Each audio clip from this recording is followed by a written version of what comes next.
ओम नमस्ते जी।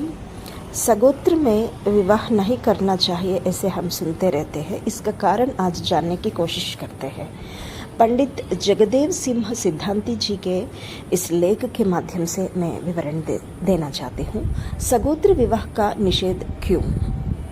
मनुष्य चाहे पुरुष हो या स्त्री में माता पिता के रज वीर्य के संबंध के कारण संतान रूप में शारीरिक रक्त आदि अंश अवश्य परंपरा पहुंचते हैं।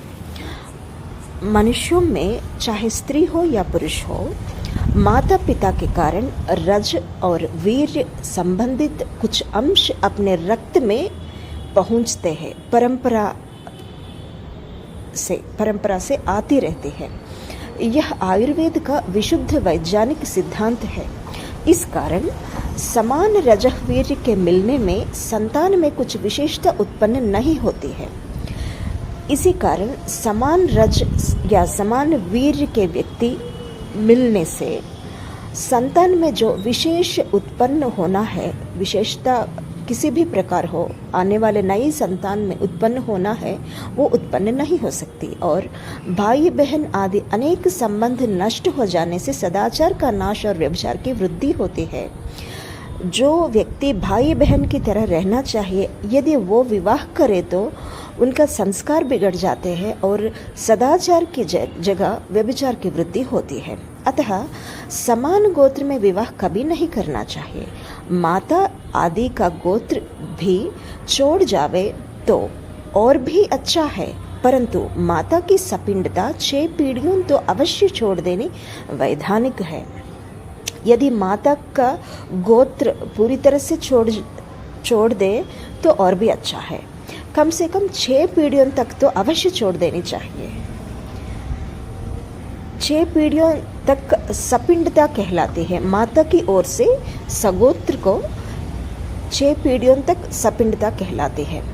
पिता, पितामह, प्रपितामह आदि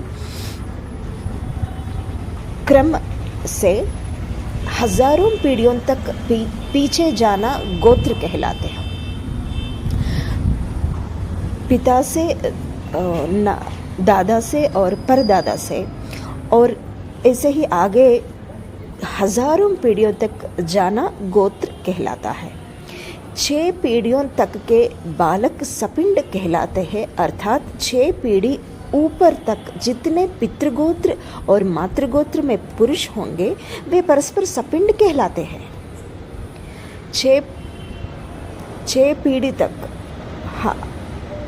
हम हैं, हमारे ऊपर हमारे माता हो या पिता हो, और उनके ऊपर उनके माता हो या पिता हो।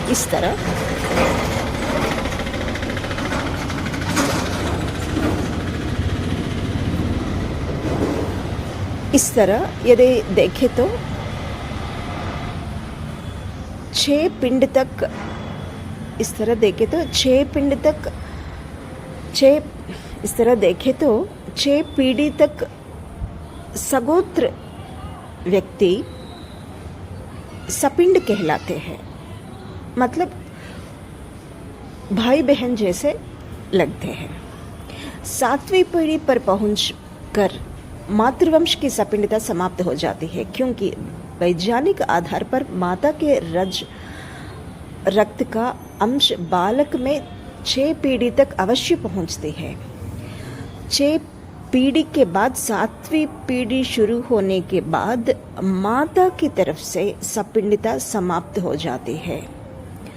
अतः इस मर्यादा का विवाह में कभी उल्लंघन नहीं करना चाहिए कि माता के वंश की पीढ़ियां के भीतर के परिवार की कन्या से विवाह संबंध नहीं होना चाहिए। इस तरह माता की गोत्र के अनुसार 6 पीढ़ी तक उस गोत्र में पुरुष और स्त्री का विवाह नहीं होना चाहिए। पिता के वीर्य का साक्षात संबंध अवश्य 14 पीढ़ी तक चलता है। पिता के वीर्य का साक्षात 14 पीढ़ी तक चलता है। उसको समानोदक कहते हैं। उदक नाम वीर्य का है। इन सभी को समानोदक कहते हैं। 14 पीढ़ी तक हमारे ऊपर 14 पीढ़ी तक। अतः पिता के वंश की 14 पीढ़ियां समानोदक कहलाते हैं। इन पीढ़ियों के भीतर के पुरुष संबंधी बंधु बांधव सनाभि सकुल्य आदि नामों से पुकारे जाते हैं। नाभि समान है इसलिए सनाभि, कुल समान है इसलिए सकुल्य। ये 14 पीढ़ियों तक इनको इन नामों से पुकारा जाते हैं। अनेक परिवारों के समूह को वंश कहते हैं। अनेक परिवारों के समूह को वंश कहते हैं, अर्थात एक ही वंश में एक गोत्रीय परिवार रहते हैं। इसी प्रकार अनेक वंशों के समूह को गोत्र कहते हैं।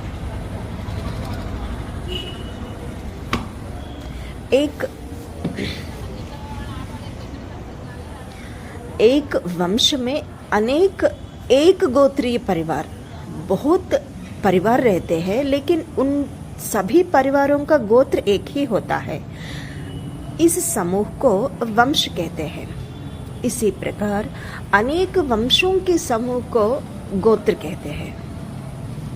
इसी प्रकार यदि देखें तो अनेक वंशों के परिवारों को गोत्र कहते हैं, अर्थात एक गोत्र में अनेक वंश होते हैं जिनका गोत्र समान है।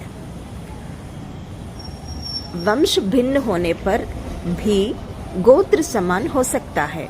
ये सारे वंश एक ही गोत्र के अंतर्गत आते हैं। जब तक गोत्र का नाम बना रहता है तब तक उन सब वंश वालों का एक ही गोत्र कहलाता है। जब तक गोत्र बदल नहीं जाता तब तक उन सभी वंशों को समान गोत्रीय कहते हैं। तब उन अपने गोत्र में उत्पन्न हुई किसी भी कन्या से उसी गोत्रीय कुमार का विवाह नहीं होना चाहिए। उन समान गोत्रीय परिवार वाले आपस में स्त्री पुरुष का विवाह नहीं करना चाहिए, क्योंकि रक्त संबंध का अंश स्मरण बना रहता है। रक्त संबंध ये अंश बना रहता है समान गोत्र में। इसी कारण वैदिक विवाह मर्यादा में सगोत्रता का युक्त निषेध पाया जाता है। ऐसे ही अनेक गोत्रों के समूह एक संघ का कुल कहा जाता है। इस तरह का विधि विधान को वैदिक विवाह मर्यादा कहते हैं। ऐसे ही अनेक गोत्रों का समूह को कुल कहते हैं। एक कुल में अवस्था के अनुसार भिन्न भिन्न गोत्रों का समावेश हो जाता है। विवाह संबंध में समान कुलोत्पन्न वर वधु का विवाह हो सकता है, क्योंकि वह रक्त संबंध का नाम मात्र भी नहीं होता। परंतु गोत्र में विवाह संबंध त्याज्य है। इसी पवित्र नियम का पालन करती हुई आर्य जाति आज भी शुद्ध रूप से बनी हुई है। यह गोत्र विचार पाखंड और ढोंग नहीं, किंतु पूर्ण रूप से वैज्ञानिक और वैदिक पद्धति है। इस नियम का पालन करने से संतान श्रेष्ठ, सदाचारी, कुलीन, विद्या विभूषित, बलवान, दृढ़ांग और निरोग बने रहते हैं। विवाह संस्कार के नियमों का पालन अवश्य करना चाहिए। इस प्रकार के विवाह संबंध द्वारा ही गृहस्थाश्रम का पालन मर्यादा पूर्वक किया जाता है। इसी से मनुष्यों की आयु 100 वर्ष की सामान्य रूप से बनी रहती है। जिन देशों या जातियों में इस नियम का पालन नहीं होता, वे शीघ्र पतनावस्था में पहुंच जाते हैं। दक्षिण भारत में हम देखें तो आपस में परिवारों में माता संबंधी और पिता संबंधी आपस में परिवारों में विवाह होती रहती है। जैसे मामा जैसा